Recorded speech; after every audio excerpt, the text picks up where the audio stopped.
Welcome back. In the last episode, I shared how you are this amazing, energetic being.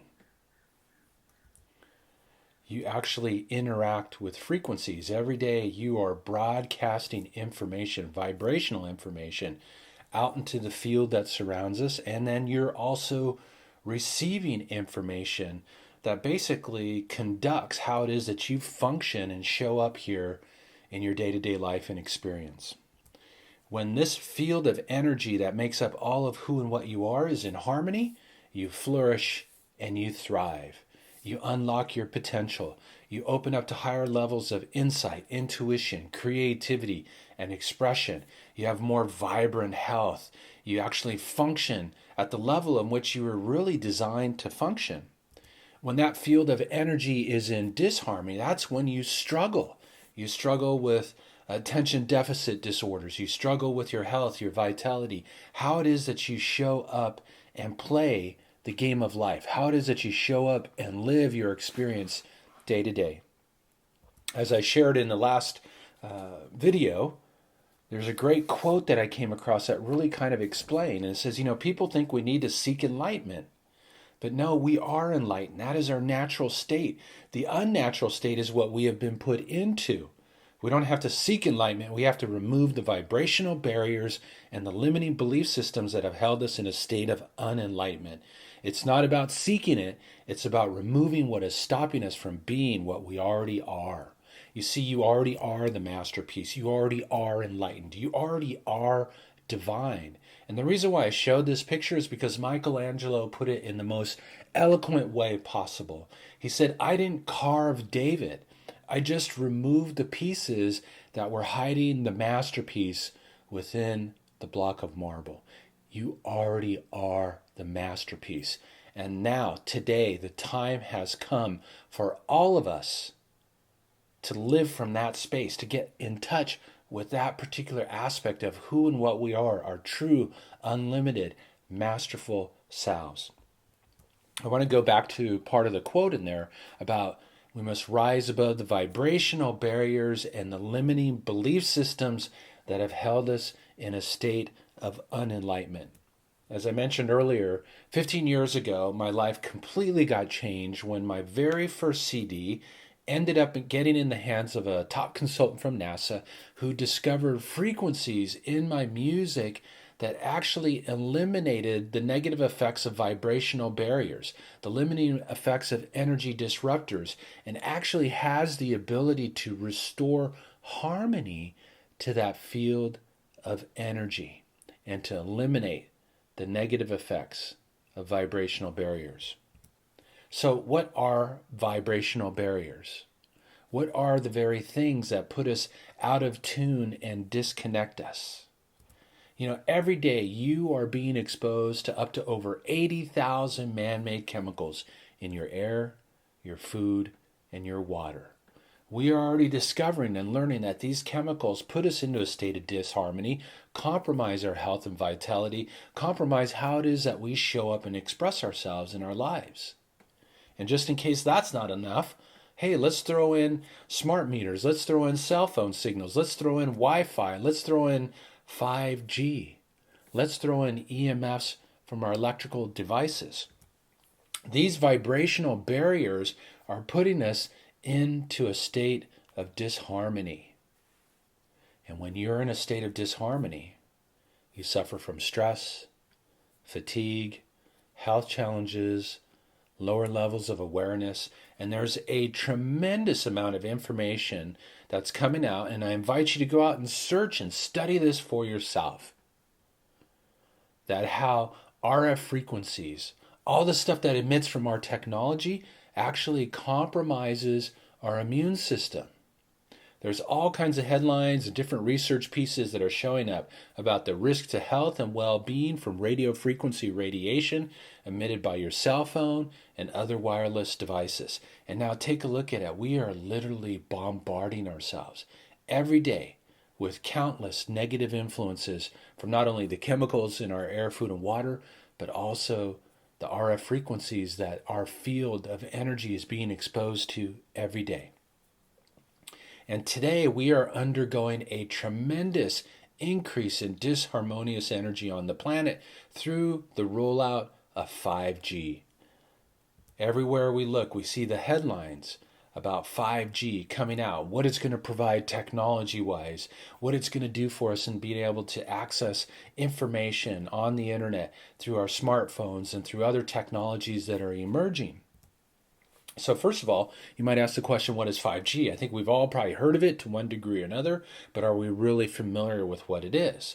Well, let's go back a little bit to 4G. That was the fourth generation technology that emerged and how our cell phones operate. And 4G really opened up the ability for us to really like download videos, do content. It just opened up a whole new avenue how we could interact with social media, access information, podcasts, video casts, all these different things that have become so much part of our life every day.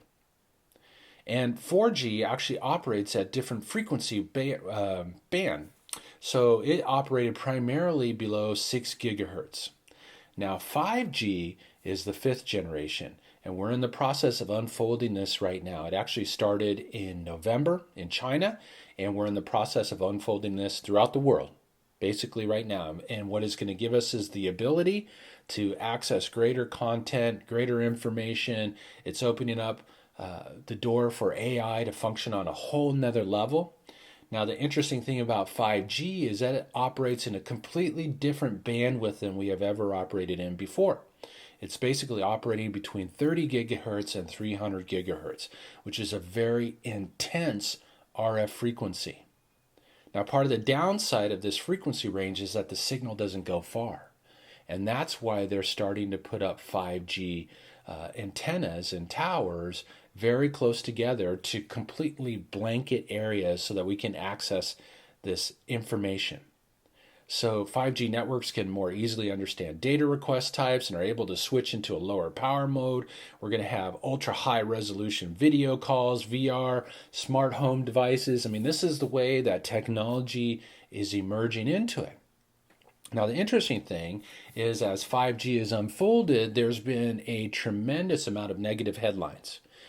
We don't have to search much on the internet. All you have to do a search on negative implications of 5G, and you're going to come up with all kinds of different headlines and information about 5G, about RF frequency, about what it's doing to us, how its negative impact upon us, how it's preventing us from really attaining higher levels of consciousness and awareness, how it's negatively impacting our health and our vitality, and how it is that we function in the world.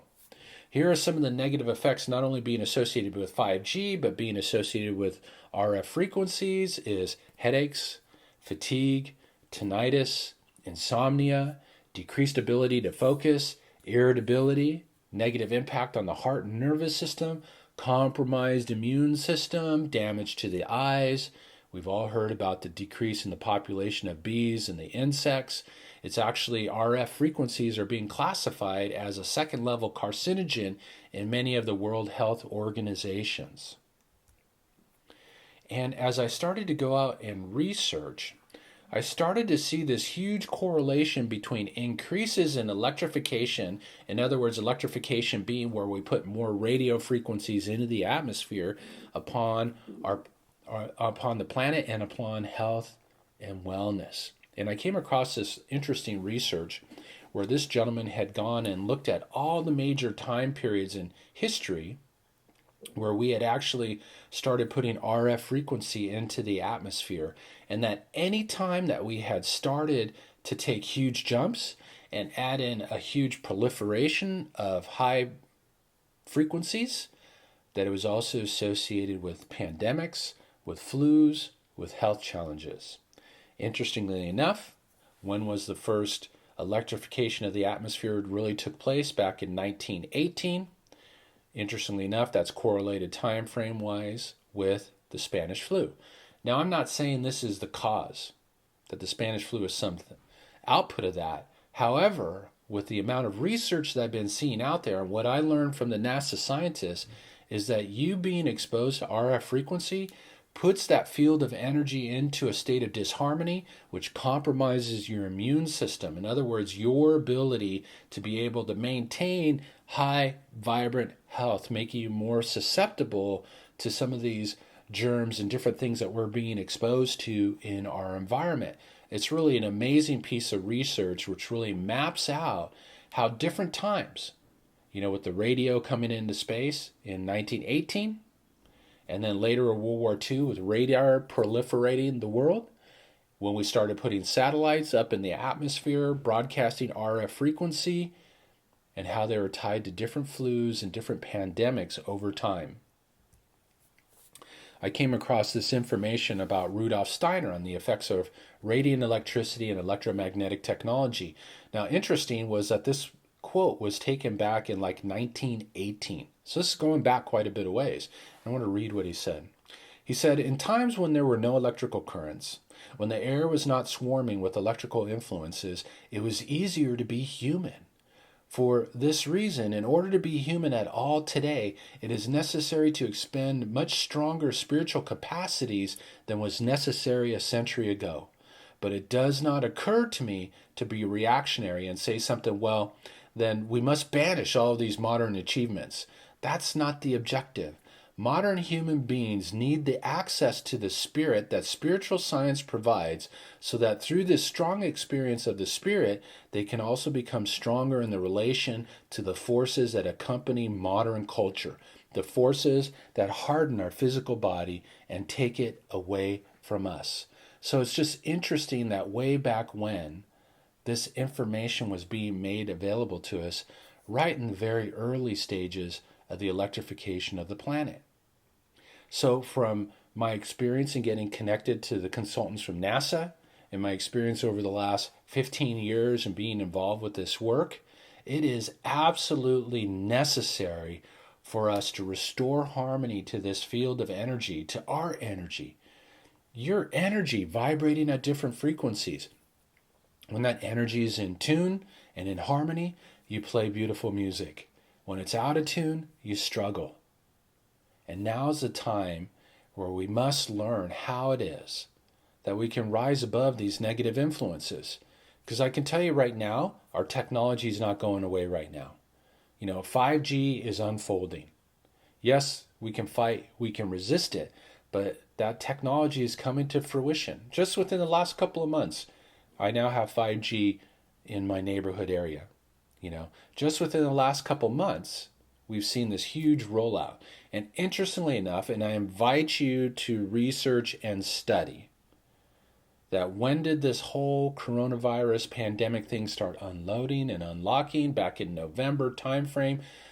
Interestingly enough, when did 5G come online? In November. Now, in Wuhan, there had been tremendous amount of concern over the air quality and things for years. And of course, that means higher levels of toxicity. And toxicity, of course, has an impact upon the immune system and how it functions. Now, I've seen videos posted about this. I've seen information posted about this. And I have seen that information being removed off of YouTube and the popular channels. So, once again, I invite you to go and to research this for yourself.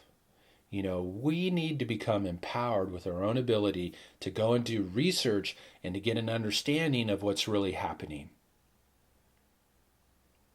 And so, ultimately, here's my question.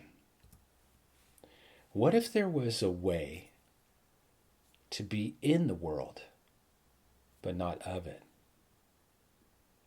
So, in other words, what if there was a way to be exposed to 5G and EMFs and smart meters on your home and all these different disruptive things we're being exposed to that are disconnecting us? What if there was a way for us to be in that space but not negatively impacted by it?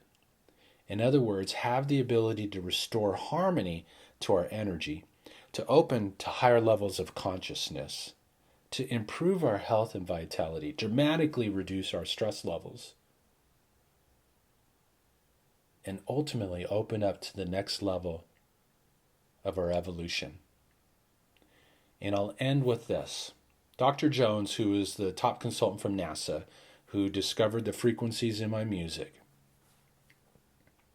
told me this one day. He said it was absolutely essential for humanity to find a way to rise above the static and noise of the modern day world so that it could connect into its spiritual essence, so that it could awaken to its power, so that we all could remember who and what we are. Who you are is a divine, unlimited expression of universal source energy. And now more than ever, it is imperative for all of us to enhance our connection, expand our consciousness, revitalize our health and our vitality, detox ourselves, and lift ourselves to a whole new bandwidth of which we operate. So, in the next video, I'm actually going to present some solutions to you and show you some demo videos of what happens when you rise above this frequency wavelength of all these negative influences, and ultimately what can open up for you. So thank you so much for taking the time to tune in. I look forward to sharing more information with you as we move forward. Meanwhile, I invite you to go out, research, study, do searches, look at the implications of RF, look at the implications of 5G. Take notice of how information bringing this to fruition is being taken down off the internet. Very important to awaken and to ask questions. The time has come for all of us to remember who we really are. Thank you so very much. Have a happy and harmonious day.